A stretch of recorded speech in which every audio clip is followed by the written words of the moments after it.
I was sitting in a quiet Shimbashi izakaya last Tuesday, right as that winter wind started really cutting through the Tokyo streets. And next to me was this man, probably late 50s. His suit was a little frayed at the cuffs, and he was just staring so intently at his banking app. Okay. When the screen finally refreshed, his face didn't break into a wild grin or, shout of triumph. Right. Instead, he just let out this long, slow exhale, the kind of sound you make when you finally set down a really heavy suitcase you've been carrying for miles. Ah, I know that sound. Relief. Pure relief. And on his screen was a figure that's been all over the Tokyo headlines lately. 1,002,000 yen. The magic number. Exactly. And to a Western observer, a 1,000,000 yen winter bonus, that feels like a jackpot, right? Yep. It's a reward for crushing it or a sign of a booming, hyper-competitive economy. That's the immediate assumption, for sure. But as I watched him, he just carefully slid his phone back into his pocket and went back to his modest plate of grilled skewers. And I realized the atmosphere. It wasn't celebration. There was no talk of a new car, no luxury watches, none of that winner-takes-all bravado.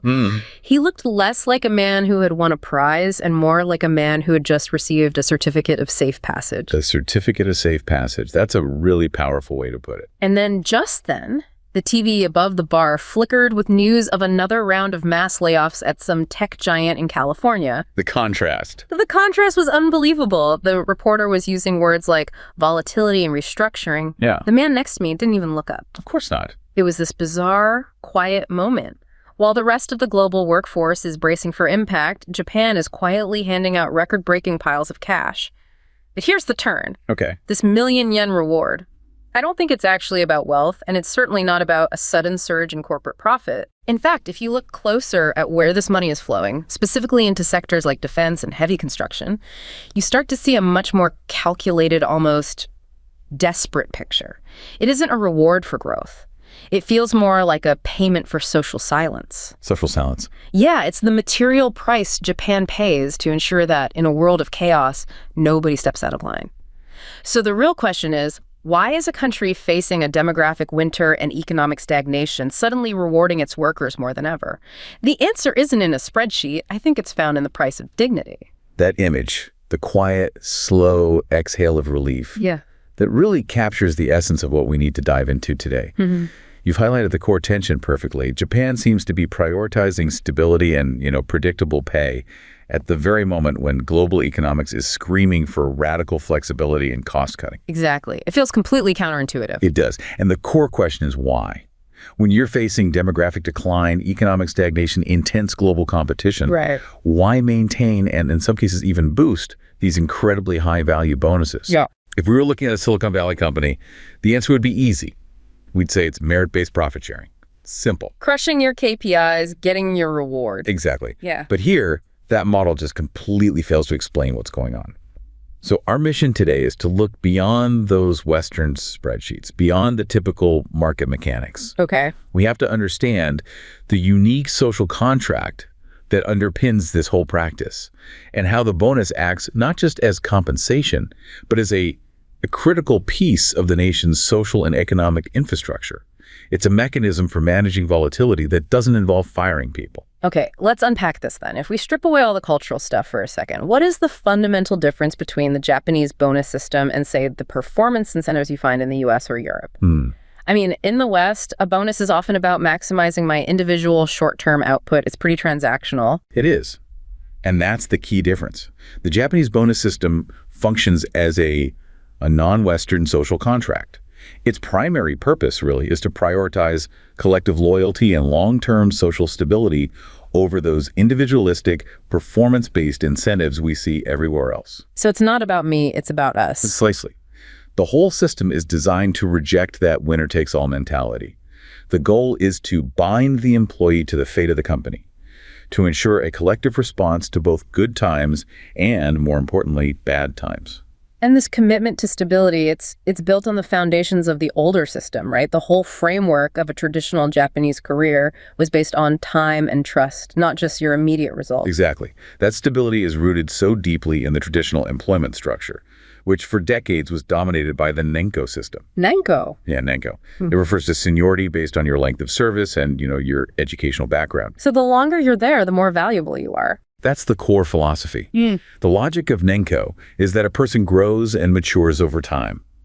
You don't just accumulate technical skills, you accumulate crucial social and managerial abilities. Right. Wisdom, almost. Yes, exactly.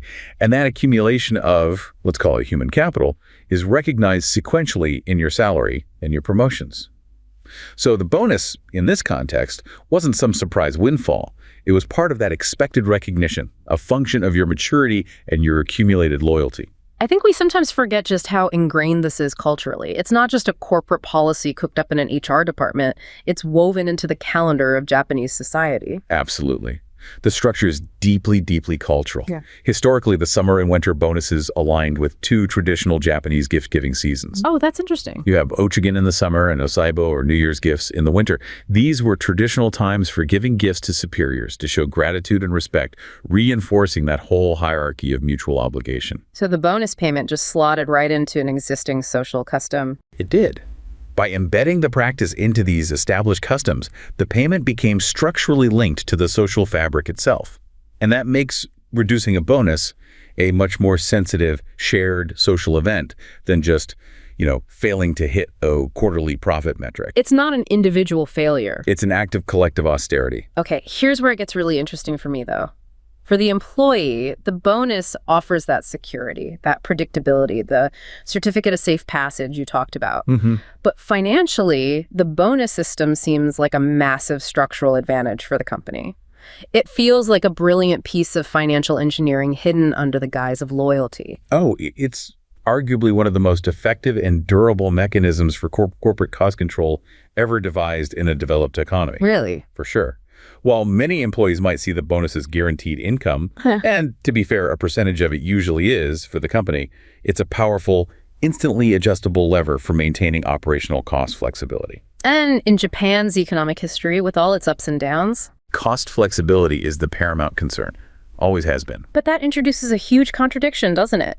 How can a system that's designed to encourage collective loyalty rely so heavily on making a huge chunk of that loyalty, the bonus, instantly disposable? That is the trade-off. It's a huge contradiction. But the corporate philosophy argues that the alternative, which is mass layoffs, is far, far worse for morale and social stability. I see. Let's actually detail the 4 core corporate incentives here, because they explain precisely why this practice endures, even as that traditional employment model is eroding.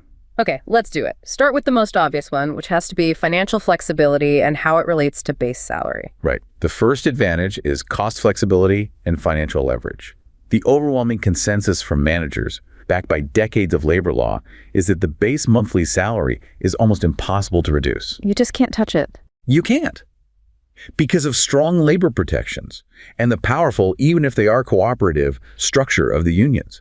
Unless a company is literally facing imminent bankruptcy, reducing the base wage is incredibly difficult, and it would provoke a major labor dispute. But the bonuses... But bonuses, they're legally classified differently. They're easily changed, reduced, or in some cases, entirely removed based on the economic situation of the company. So if I'm running a Japanese company and say 40% of my total labor compensation is categorized as a bonus, I have immediate control over nearly half my payroll when a recession hits, and I don't technically have to violate contracts or break labor laws about core salary. You have it exactly. This allows firms to, and this is a quote, shrink their balance sheet at will during tough years. They relied on this heavily during the 1970s oil shocks and the bursting of the bubble economy in the 90s. And if they folded that money into the base salary, they'd lose that ability entirely. They would lose the ability to make rapid adjustments short of mass layoffs, which is, as we said, socially unacceptable and culturally damaging in Japan. This flexibility is the company's ultimate insurance policy against a sudden, sharp recession. That makes the employee side of the bargain seem more rational, too.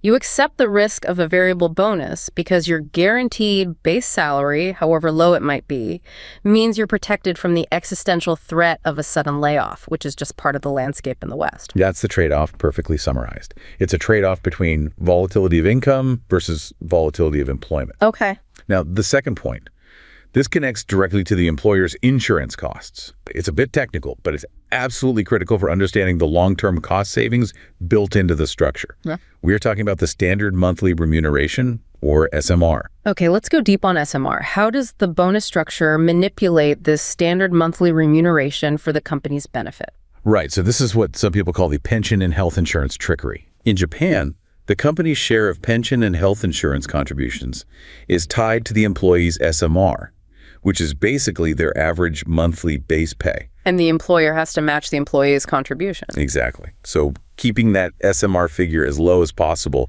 is a huge, huge win for the company.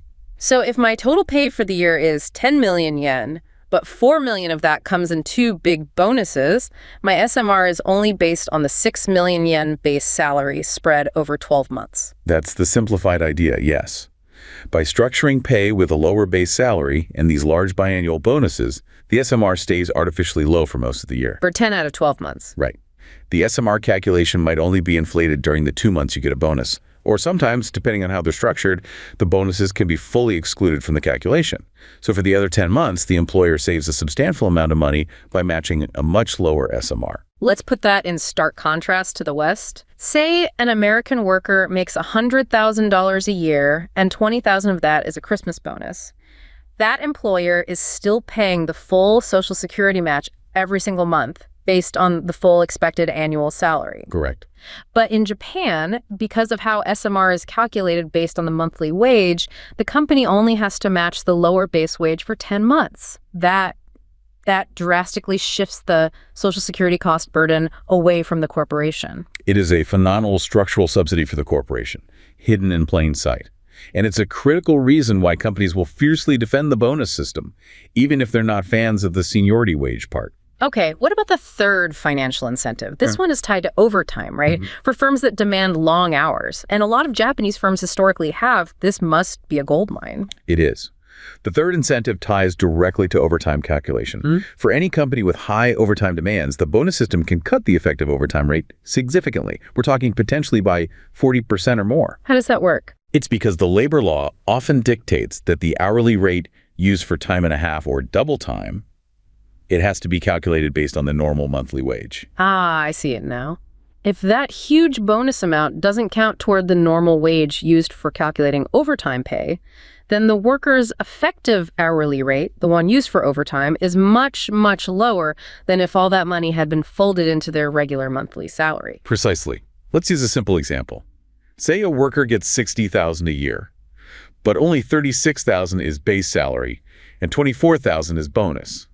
Their overtime rate is calculated only on that $36,000 baseline. Whereas a comparable Western firm would have to calculate it based on the full $60,000. Right. This means a Japanese company can demand extensive overtime while paying a much lower premium rate for those hours than a comparable firm in the West. That is a truly massive systematic cost saving. It lets them maintain those high standards of quality output, which often takes a lot of hours, without the high labor premium that would be required in Western labor markets. And then finally, there's the fourth element, the short-term retention mechanism. The carrot effect. The carrot effect, exactly. Since the bonuses are paid biannually, usually summer and winter, they act as a very strong short-term retention tool. You stick around for the payout. Of course. An employee who might be unhappy or thinking about a new job will often stick around for an extra 3 to 6 months just to collect that guaranteed payment.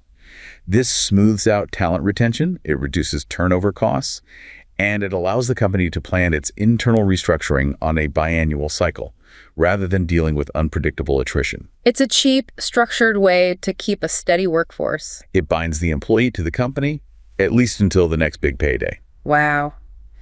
When you look at those four elements together, the cost flexibility, the massive SMR and insurance savings, the reduced overtime liability, and short-term retention, you realize the bonus isn't just compensation. Not at all. It is a strategically engineered mechanism that fundamentally supports corporate survival in a competitive, volatile global economy, all while maintaining the appearance of job security and collective welfare. But while that traditional model successfully prioritized predictability and loyalty for decades, intense external pressure has forced a strategic retreat. It's starting to crack. We're seeing a partial, and you could argue necessary, abandonment of the three core pillars of Japanese employment relations: lifetime employment, the seniority system, Denko, and the enterprise-based union structure. Okay, let's start with the big one, the iconic lifetime employment. Was that ever truly universal, or was it more of a myth we created in the West to explain the Japanese economic miracle? It was certainly never universal. That's a very common Western misconception. Lifetime employment was primarily restricted to permanent, regular male workers in large, reputable firms. The big names. The very firms that could afford to maintain that kind of long-term social contract. Even at its peak, it was never a rule for all organizations. And the system is definitely declining. The number of workers covered by it now is probably fewer than 20%.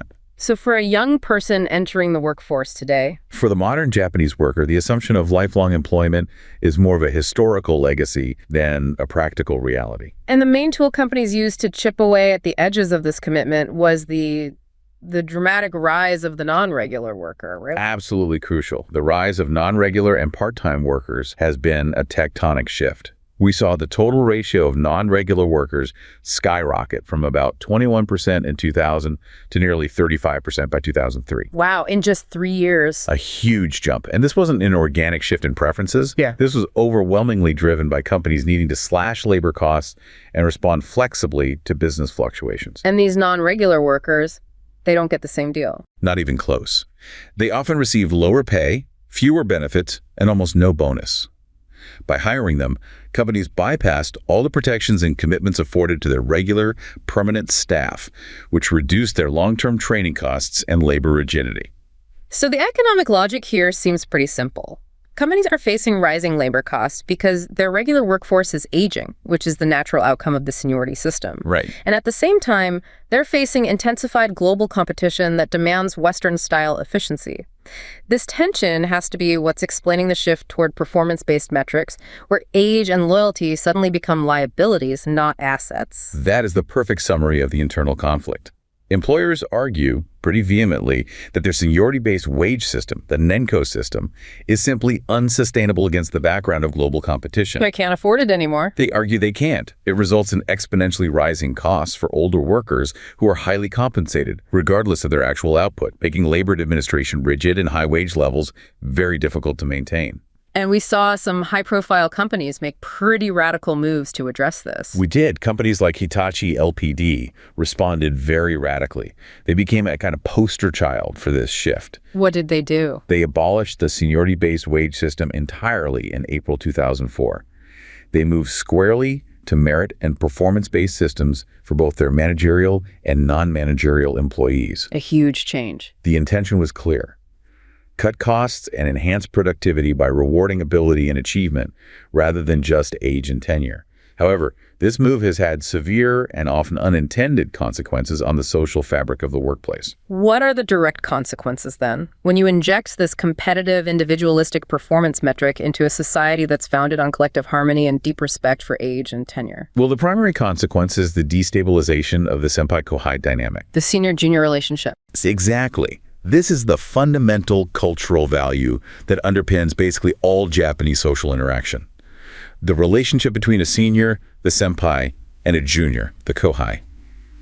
When you introduce aggressive performance metrics, you inevitably cause severe competition among peers who were previously expected to collaborate. And how does that actually play out on a day-to-day basis in an office? The most disruptive scenario is when a junior staff member succeeds spectacularly and gets promoted to supervise their former senior bosses. Oh, wow. In a society that values the collective accumulation of wisdom and years of service, forcing senior employees to report to their juniors creates what's been described as severe pressure and profound psychological frustration for the seniors. It breaks the whole system. It completely disturbs the traditional seniority system.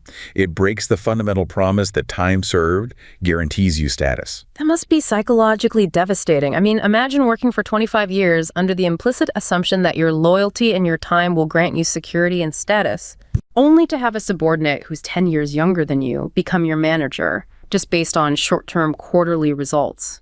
It undermines the entire purpose of a long career commitment. And the mental health toll is substantial, and it's measurable. Increased competition and disparity within peer groups have led to emerging challenges, including significant mental health problems, things like chronic headaches and mental illness, especially in sectors that went through rapid restructuring, like financial institutions and IT. The previous environment of predictable collective advancement was shattered, and it was replaced by the anxiety of relative performance. Because you're constantly comparing yourself. Constantly. If your colleague who started on the exact same day as you is suddenly earning double your salary, that sense of a collective fate just evaporates, and individual anxiety skyrockets. And what about the impact on the company's internal knowledge base? If employees are now direct competitors, why on earth would they train the next generation? That's the second major flaw in this performance model. Oh. We see the erosion of knowledge sharing. If an employee's future is tied to how they perform relative to their peers, senior workers will often refrain from teaching their juniors. Because they're a threat. They view them, quite rationally, as future threats in the competition for promotion and higher pay. And this unwillingness to train and mentor directly affects the organization's long-term performance and its capability development. It undercuts the very notion of a company accumulating skill through its workforce. The irony there is just unavoidable. Companies want the high efficiency of the West, but they need the underlying social harmony and cooperation of the East to execute their complex, high-quality production and R&D models.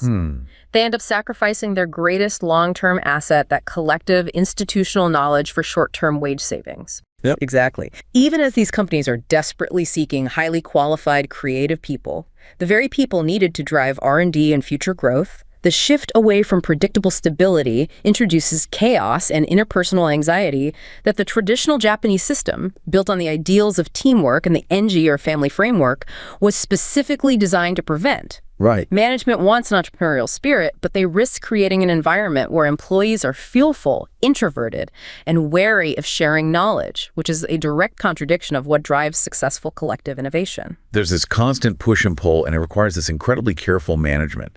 They want that efficiency, but they realize the cost to harmony might just be too high. That tension is why the government remains highly vigilant and actively involved through labor laws and policy guidance.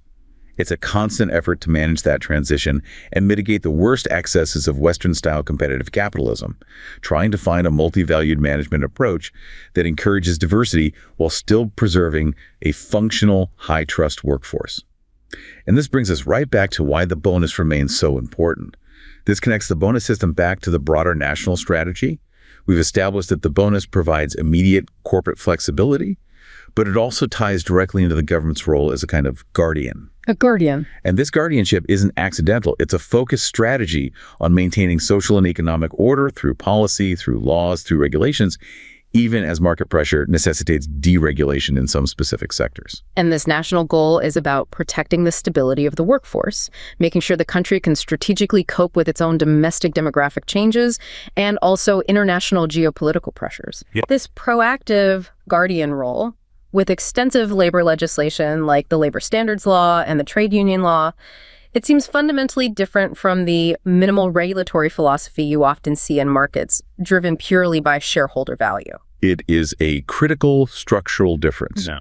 The government is obliged by the Constitution to promote opportunities and provide a livelihood. It guarantees the right to a minimum standard of wholesome living and the right to work. A very different starting point. Very different. So even while they're deregulating prevailing employment practices to encourage competition and productivity, the government remains fiercely protective of working people. They operate as a sort of guide map for managers at the company level, constantly revising laws to enforce labor rights and maintain social stability. So when we see record-breaking bonuses flowing, this isn't just about market dynamics. This brings us back to your initial point in that Galapagos economy hypothesis. Why are these high bonuses flowing so specifically into sectors like defense, heavy construction, and highly specialized chemical production, like in the examples you provided? Well, this flow signals a strategic retreat toward a more self-sufficient economic model, a Galapagos approach, which refers to an ecosystem that evolves in isolation and focuses on its own unique local strengths. Right. These are areas that are crucial for national security, domestic stability, and high value-added capabilities. Japan is poorly endowed with natural resources. Its survival is based entirely on its technical capabilities and its ability to produce highly value-added, sophisticated products. Can you elaborate on that reliance on technical capabilities? Sure. Take the example of a company like Mitsubishi Chemical Corporation, MCC. They aren't competing on volume or cheap labor. They're competing on specialized knowledge and quality. Right. They, and firms like them in infrastructure and defense, understand that they cannot compete with places like China or other emerging economies on cost alone. Their competitive advantage lies exclusively in quality improvement, sophisticated research and development R&D, and maintaining a stable, highly skilled domestic workforce that can execute incredibly precise long-term plans. So the bonus, particularly in these strategic sectors, is less about celebrating short-term profit and more about securing that essential human capital for the long term. It's the material price of maintaining national technical dignity and strategic self-sufficiency. Absolutely. MCC invests heavily in R&D activities, sometimes up to 10% of their sales revenue, and they employ people who have to be capable of racing with cutting-edge technology. You can't afford to lose those people. You cannot. They need these high-skilled workers to stay, and the bonus is the tool they use to secure and retain that high-quality workforce that's necessary for national strategic priorities. If these key workers leave for a Western firm offering a slightly higher base salary, the company, and by extension the nation, loses strategic capacity. The large, predictable bonus acts as an anchor. That makes perfect sense. The money is being strategically placed to reinforce the foundations of the economy that just can't be outsourced or be subject to global market volatility. So let's talk about how this predictable profit sharing supports Japan's high-trust society and its low-class conflict. It seems to touch on the uniqueness of Japanese labor relations. It does. The Japanese labor union movement is structurally and ideologically very different from its Western counterparts. And this difference is key to the stability we're talking about. How so? Japanese unions are enterprise-based. They organize all regular employees of a single company indiscriminately into one union. It's based on where you work, not what you do. I see. This immediately frames the relationship between management and labor as a negotiation between insiders who all share the fate of the enterprise. Which is very different from Western industrial unions, which often organize across an entire industry and can view management as fundamentally adversarial. Exactly. The enterprise union structure inherently focuses on company-wide stability. A classic example of this priority shift happened after the severe economic shock of the two oil crises in the 1970s. The unions, they feared that pushing for high wage increases would lead to an inflationary spiral and eventually endanger job security. So they accepted moderate wage hikes. They chose stability. They decisively prioritized job security and maintenance over radical performance-based rewards or trying to get the maximal immediate wage increase. This commitment to stability over conflict is the practical definition of a collective fate. And this idea of a collective fate minimizes class conflict, which leads to that low-conflict, high-trust environment you mentioned. Yes. The maturity of labor management relations is supported by the extensive use of mechanisms like joint consultation committees. What are those? They're essentially non-adversarial forums where labor and management share information, they discuss management policy, exchange opinions on the workplace environment. They complement the collective bargaining process, ensuring that disagreements are handled internally and preemptively. It's a pressure release valve. It is. This sense of shared destiny, the community of fate, it minimizes the large-scale disruptive conflicts you often see elsewhere. Although it is important to note that civil court cases concerning individual disputes have increased as the shift to performance systems creates more individual workplace disparity. If you compare the corporate governance structure, the difference is stark.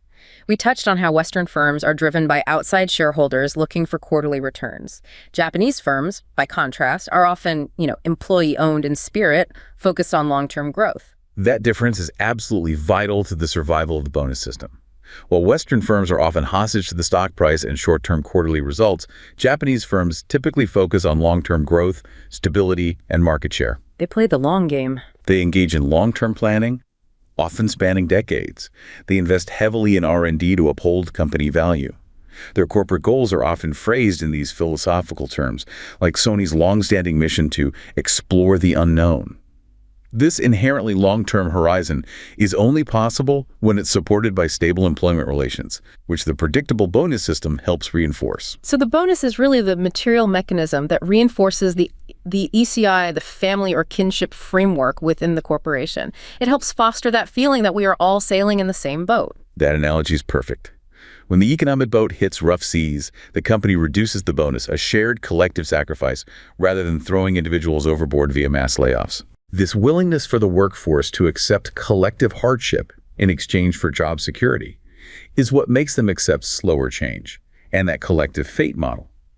It ensures that even in times of economic hardship, the core commitment to the regular employee is maintained, thereby preserving the essential social infrastructure of predictability and hierarchy that underpins the entire workforce. It is, at its heart, a strategic cost of doing business in a high-trust society. Let's think about the global relevance of this structure for a second. We're seeing similar trends of anxiety, instability, and burnout in hyper-competitive Western sectors, particularly those that adopted aggressive performance metrics and hired tons of contract workers. Is the Japanese experience a kind of cautionary tale? Does it prove that prioritizing short-term financial flexibility always results in a long-term deficit of internal harmony and mental stability? The evidence strongly suggests it is. The Japanese system, despite all its flaws, was consciously designed to mitigate the psychological risk of individual competition.